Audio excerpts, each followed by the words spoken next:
Сайн байцгаана уу? Өнөөдөр та бүхэнд мөнгөний мантра гэж юу вэ? Яагаад бид нар мөнгөний мантраг сонсох ёстой юм бэ? Яаж бид нар одоо мөнгө эд баялагийнхаа хэрэг хэмжээг томруулж олж байгаа мөнгө ашиг орлогоо хариуцуулах юм бэ гэдэг талаар сургалт зөвлөгөө өгье гэж бодож байна. Тэгэхээр миний бие монгол хэлний үгийн сангаас нэлээд урт хугацааны туршид сууж судалж агаад тэгээ мөнгөний мантраг одоо зохиосон байгаа, хийсэн байгаа. За ингэж мөнгөний мантраг хийхдээ нэлээд олон судалгааны үр дүнд хийсэн. За ямар судалгаа вэ гэхээр нэгдүгürt нь хамгийн түрүүнд монгол хэлний үгийн сангаас тийм эрчим энерги ихтэй мөнгө дуудахад илүү их тийм хүчтэй үгнүүдийг шүүж олж авч энэ мөнгөний мантрага хийсэн. Тэгэхээр манай монголчууд бүгдээ хэлдэг шүү дээ. Үг гэдэг хүчтэй, үгээр хүнийг алж болно, аварч болно гэдэг тийм. Тэгэхээр үг болгон өөрийн гэсэн ийм эрчим энергийг агуулж идэг. Тийм учраас хамгийн эрчим энерги ихтэй үг, мөнгө дуудах илүү их тийм хүчтэй үгүүдийг сонгож авч энэ мантраг хийсэн байгаа нэгдүгээрт нь. Хоёрдугаарт нь одоо энэ хичээл дээр бас яригдана юу вэ гэхээр мөнгөний мантра сонсохын ач холбогдол бидний даалт тухамсарт нөлөөлөх гэдэг байгаа. Даалт тухамсар сэтгэлгээнд бид нар нөлөөлснөөрөө бидний энэ бодит байдал маань аливаад хандах хандлага маань сэтгэлгээ маань ингэж өөрчлөгдөж ирдэг. Тийм учраас энэ мөнгөний мантраг хийхдээ даалт тухамсрын тухай маш нарийн судалгаа, шинжилгээ, олон жилийн мэдлэг дээрээ тулгуурлаж энэ мөнгөний мантраг хийсэн байгаа. Даалт тухамсарт нөлөөлж болох хамгийн сайн тэр нөлөөллийнх нь арга технологиор энэ мөнгөний мантраг хийсэн байгаамаа. Одоо жишээ нь даалт тухамсар гэдэг зүйл энгийн өдөр тутмын яриа шиг ийм хэмнэлттэй яриаг даалт тухамсар руу нэвтрэхтэй маш хойрог нэвтрдэггүй. Даалт тухамсар, ил тухамсар хоёрын хооронд одоо ийм шүүлтүүртэй фильтр шиг ийм шүүлтүүр байж идэг. Барагтай мэдээлэл бол даалт тухамсар руу тэр болгон нэвтэрж ороод байдаггүй. Нэгтээ даалт тухамсар руу нэвтрээд орчихсон тэр мэдээлэл бол шууд ихтгэл үнэмшил болоод хүний сэтгэлгээ, бодит байдалд маш хүчтэйгээр нөлөөлж идэг юм байгаа. Тийм учраас даалт тухамсар руу нэвтрүүлэхийн тулд арга технологиудыг одоо энэ орчин үеийн парапсихологчид бол судалж тогтоосон байгаа. Тэр дагуу энэ мантраг бол ингэ хийсэн байгаамаа. Тэгэхээр энэ мантраг маань бол одоо сонссон хүн бол одоо ямар нэгэн мөнгөнийх нь хандлагт, өөрийнх нь эд баялагт мөнгө олох чадварт нь гарцаагүй өөрчлөлт гарна. Гагцхүү энд бол хугацаа хэрэгтэй. Цаг хугацаа шаардлагатай. Мэдээж шууд өнөөдөр сонсоод маргааш бүтчихнэ гэж биш. Урт хугацаанд үр дүн гарцаагүй гарна. Энд бол эргэлзэх хэрэг байхгүй. Гэхдээ нэг анхаарах юм нь технологийн дагуу зөв сонсох хэрэгтэй. За ингээд сургалтынхаа сэдвт оръё. Мөнгөний мантра гэж юу юм бэ? Яагаад бид нар мөнгө олох хэрэгтэй юм бэ? Мөнгөний мантра сонсох хэрэгтэй юм бэ? Тэгэхээр зэрэг хүн болгол бид нар өнөөдөр аятай тухтай сайхан амьдрахыг л хүсэж байгаа. Энэ сайхан амьдралыг маань бүтээгч нэг гол хүч нь мэдээж мөнгө. Бид нар мөнгөгүйгээр бид нар одоо зүгээр сайхан амьдралыг бий болгоно гэж мөрөөдөөд чирэггүй ийм цаг үе ийм нийгэмд байгаа шүү дээ. Одоо зарим хүмүүс бол мөнгө яах вэ? Мөнгө болно. Одоо зүгээр ингээд сайхан сэтгэлтэй байхад, хүн чанартай байхад ч гэдэг юм уу болно гэж ингэж ярьдаг те. Үгүй уучлаарай. Бид нар зайлшгүй ахуйн энэ гачигдлаасаа бид нар зайлшгүй гарах ёстой.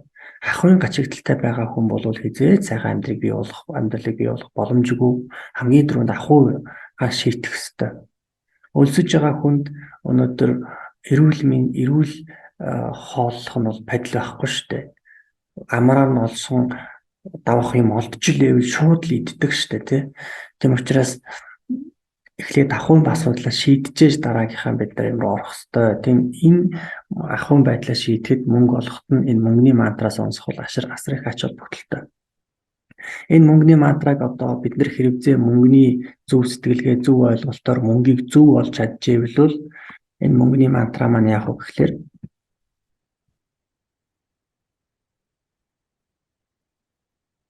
ирээдүйд таныг ийм болгох ёстой.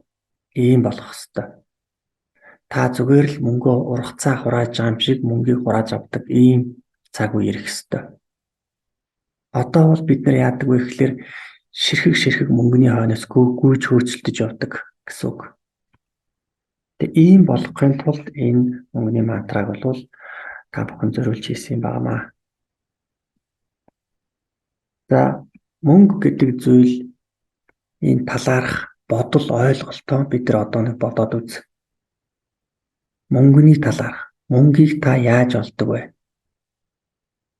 Таны өнөөдрийн мөнгөний талаарх ойлголт чинь, мэдрэмж чинь ямар байгаа вэ?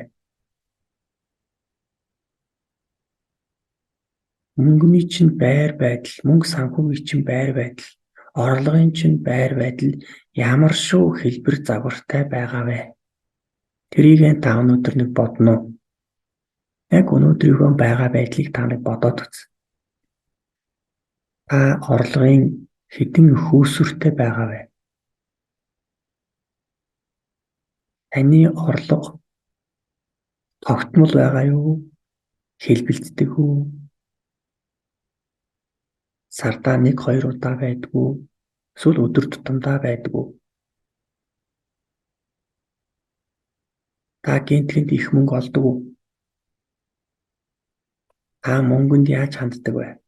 Та үрлэгнэ үү? Та байнга тогтмол хуримтлал үүсгэж чаддаг уу? Эсвэл та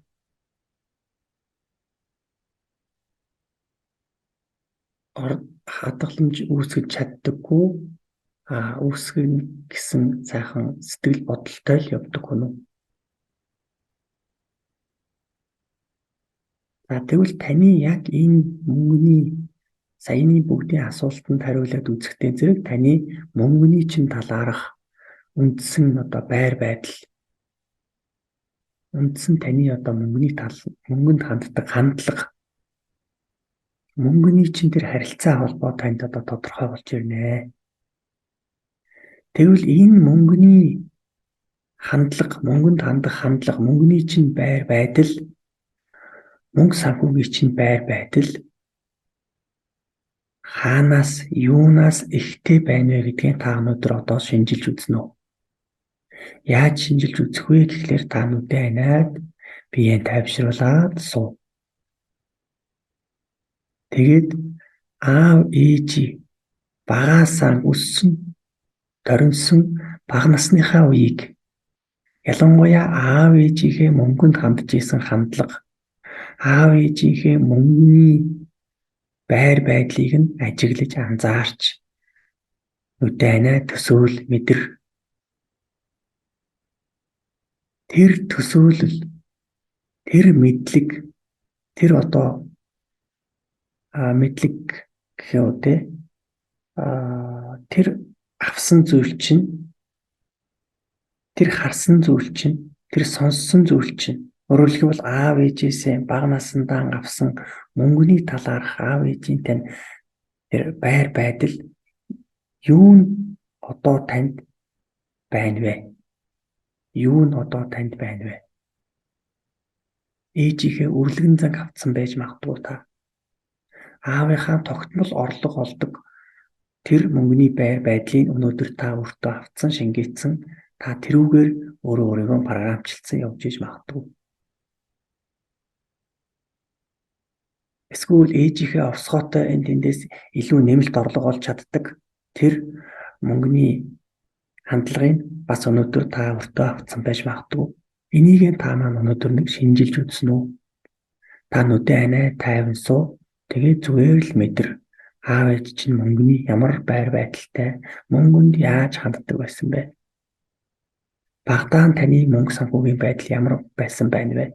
Танай гэр бүлийн бага байхад чинь. Одоо таны мөнгө санхүүгийн байр байдал чинь ямар байгаа вэ? Одоо танд байгаа энэ мөнгө санхүүгийн байр байдал чинь хэдэн жил үргэлжилж байгаа вэ? Магадгүй 10 жил та нэг энэ мөнгө санхүүгийн нэг л байр байдалтай байсан байж магадгүй. 5 жил ч байж магадгүй.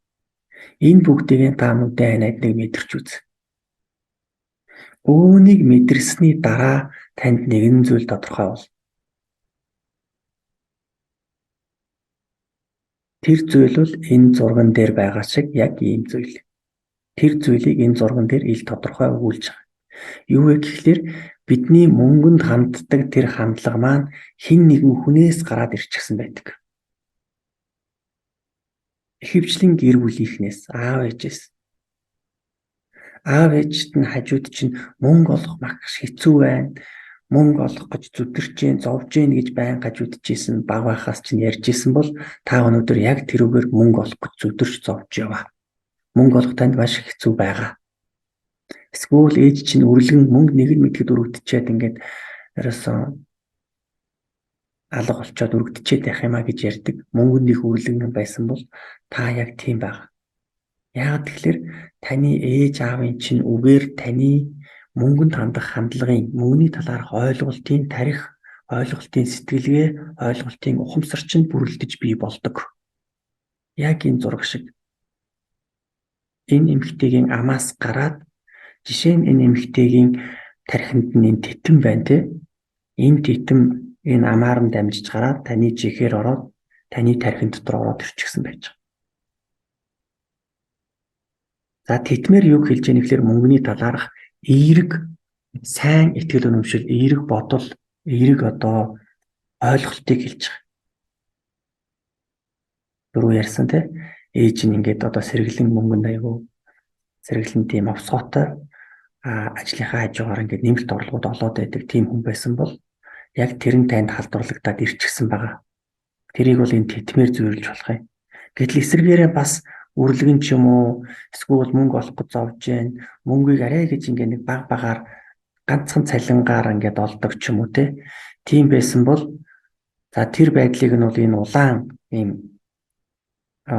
улаан ийм төрсөөр илэрхийлж जैन арцгар төрсөөр. Тэгвэл тэр нь халдаад танд ороод ирсэн таны төрхөн дотор ийм болж байгаа. Тэгэхээр зэрэг мөнгөний байр байдлаа та мэдэрсэн бол мөнгөний өнөөдрийнхөө байр байдлыг тэгээ энэ мөнгөний чинь байр байдал таны ухамсарт яаж ирж суусныг нь та өнөөдөр мэдэрсэн бол одоо миний хэлэх гэж байгаа энэ зүйлд та итгэл үнэмшилтэйгээр үнэн байна гэж хандах болно. Энийг мэдрээгүй бол та энэ юу л бол доо гэж эргэлзэх байх. Та түрүүний миний хэлсэн тасгалыг яг үнэн зөвөр хийсэн бол яг итгэл үнэмшил чинь зөв үнэхээр тийм байна гэж мэдэрч хүлээж авна. Энэ юу вэ гэвэл энэ зурган дээр тархин дотор байсан тэр ирвэхээ бодит ирвэхээ болоод гараад нисэж байгаа энэ зураг байна. Энэ юу хэлж ийнэ гэвэл тархин дотор байгаа мөнгөний маань итгэл үнэмшил бодол маань яг бодиттой болт юм аа. Бодит байдал болт юм аа. Мөнгө олох маш хэцүү гэж та бодож байгаа бол тийм л байх болно танд. Мөнгийг тогтмол сарын тэдэн төгрөгийн цалингийн орлогоор эсвэл ямар нэгэн байдлаар тогтмол байнга сард олж идэг зүйл гэж та итгэдэг бол та тийм л байх. Эсвэл мөнгө өдөр тутамд орж ирж идэг, урсаж орж ирж идэг ийм зүйл гэж та дотроо бодож идэг бол бодит байдал чинь тийм л байгаа. Магадгүй та нэг лангуу ажилладаг ч юм уу яадаг чинь тиймэрхүү байдалтай байгаа. Мөнгөнд хандж байгаа мөнгөний талаарх таны бодол итгэл үнэмшил чинь таны бодит байдал. Энэ тухай маш олон интернетээр дүүрэн байгаа, ном судрууд арч дүүрэн байгаа бодол итгэл үнэмшил таны сэтгэлээс бүх юм үүснэ гэдгийг бүхий л эрдэмтэн мэргэд номлож, сургаж, захиж, ном судартаа бичиж үлдээсэн байгаа. Өнөөдөр ч гэсэндээ өнөөдрийн амжилтанд хүрсэн хүмүүс ч гэсэндээ энийг ярьж л байгаа. Та бодит байдлаа өөрчлөе гэвэл бодлоо л өөрчил. Өөрийнхөө бодлыг өөрчил.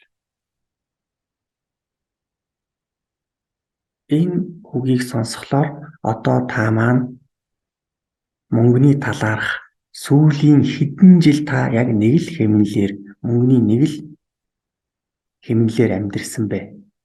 Яагаад тэр хэмнэл чинь өөрчлөгдөхгүй байгаа вэ гэдэг учрыг ойлгож эхэлсэн бахаа гэж бодож байна. Ийм учраас энэ мөнгөний талаарх энэ тогтсон хэмнэл бодлоо өөрчилж ээж өөр үр дүн хүртнэ. Тэм учраас Мөнгөний мантраг сонсох хэрэгтэй. Мөнгөний мантраг сонсохдоо зөв жинхэнэ технологиор нь хийсэн тэр мөнгөний мантраг сонсож таны мөнгөний талаарх ойлголт өөрчлөгдөнө. Түүний дараа таны мөнгөний чинь бодит байдал бас өөрчлөгдөнө. Таны дансандах мөнгө, төр өвчнөдөх мөнгө, болж байгаа орлого чинь бас өөрчлөгдөх боломжтой. Мөнгөний дотоод ухамсарыг өөрчилдөг нэг арга нь мөнгөний дотоод ухамсар, бодол, мөнгөний талаарх итгэл үнэмшил. Энэ бүгдийг өөрчилдөг нэг арга нь бол мөнгөний мантра сонсох юм аа. Дахиад нэг зургаар жишээ авъя. Энэ зурган дээр энэ залуугийн тархин дотор маш олон бодлууд байгааг энэ олон дүрсүүдээр илэрхийлж байгаа. Тэгээд энэ залуу гадагшаа харж байна. Энэ залуу юу болж харах вэ? Энэ залуу юу болж харах вэ? Хамгийн түрүүнд юуг болж харах вэ? Тэгвэл энэ залуу хамгийн түрүүнд энэ улаан бөөрийнхий дүрсийг л харах болно. Яагаад? Яагаад гэвэл энэ залуугийн тархин дотор нь тийм бодол байгаа учраас, яг энэ улаан дүрстэй бодол хамгийн том байгаа учраас энэ залуу хамгийн түрүүнд энэ улаан дүрсийг л олж харах болно. Энэ улаан дүрсийн урдуур нь уул нь маш олон цом байгаа. Энэ бол амжилт, ялалт, хожлын бэлэг тэмдэг. Гэвтэл энэ залуу хизээч цомыг олж харахгүй. Яагаад вэ?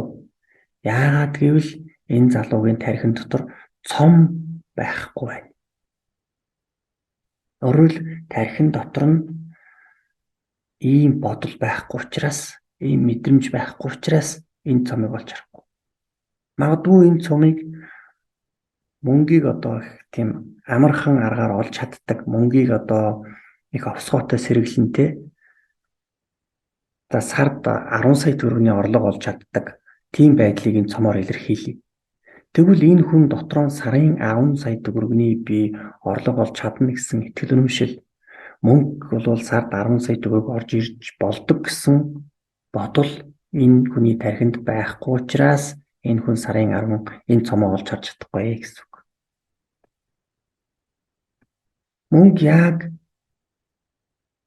Мөнгө бол энерги гэдэг ийм үг байдаг. Та бүхэн бас сонссон байх энэ тэндээс те. Тэгэхээр мөнгө яг ийм дүрс шиг мөнгөний бидний энэ наагур байгаа дүрсүүд бол юу илэрхийлж яаныг гэвэл бидний мөнгөний талаарх бодлуудыг хэлж байгаа, мөнгөний талаарх итгэл үнэмшлийг хэлж байгаа. Энэ дөрвөлжин дүрс бол тийм ээ мөнгийг одоо юу гэдгийг би сард 10 сая төгрөгийг орлого бол өлхөө олж чаддгаа гэсэн ийм итгэл үнэмшил гэж бодъё. Тэгвэл энэ дөрвөлжин дүрс энэ хайрцагны дөрвөлжин нүхтэй хэсгээр л орж чадна. Өөр газараар орж чадахгүй. Энэ хайрцаг бол бодит байдал. Энэ хайрцаг бол ертөнц хорвоо. Энэ хайрцаг бол зах зээл, эдийн засаг. Энэ хайрцаг бол нийгэм.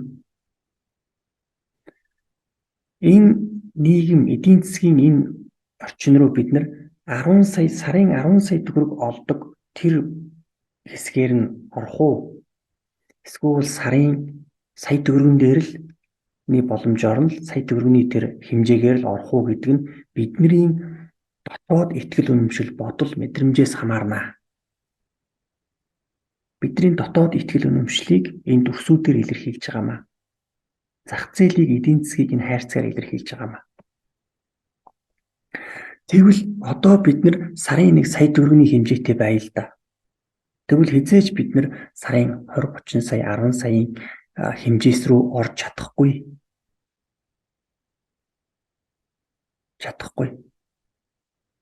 Та өөрийнхөө дотоод мөнгөнийхөө сэтгэлгээг өөрчилсөний дараа тэр хэмжээсээр зах зээл рүү нэвтрэх боломжтой. Эдийн засаг руу нэвтрэх боломжтой. Өөрийн чин дотор байгаа мөнгөний ухамсарыг өөрчилж өгдөг, мөнгөний сэтгэлгээг өөрчилж өгдөг нэг арга нь нэг шүү. Олон арга байгаа. Түүний нэг арга нь мөнгөний мантра сонсох. Тэгтээ технологийн дагуу хийгдсэн тэр мантраг сонсох. За ингээд дөрөв хэлсэн эрдэмтэн мэрэгд өнөөдөр ч гэсэнтэй маш их хүмүүс ингээд энэ үннийг бол хэлсэн байж байгаа. Та бүхэн интернетээс монгол хэл, англи хэл аль ч хэлээр ингээд үзсэн зөндөө юм гарч ирнэ. Жишээ нь энэ дээр ингэж шүү дээ, тийм ээ. Одоо бодол бодох нь бол ямар нэгэн зүйлсүүдийг бүтээдэг, ямар нэгэн зүйлийг бий болгодог. Бодол одоо ямар нэгэн зүйл болж хувирдаг гэж орчуулах юм уу да. Тиймэрхүү утгаснаа илэрхийлж байгаа хаа гэж би бодож байна. Тэгээд дүрс нь яаж юм ихлээр хүний тархин дотор ингээд энэ олон пазл дүрсүүд байна те. Энэ пазл дүрс нь өөрөө эргэн тойронд нь байгаа юмс үзэгдэл болж байгааг энэ зургаар ингээд дүрсэлж илэрхийлж байгаа.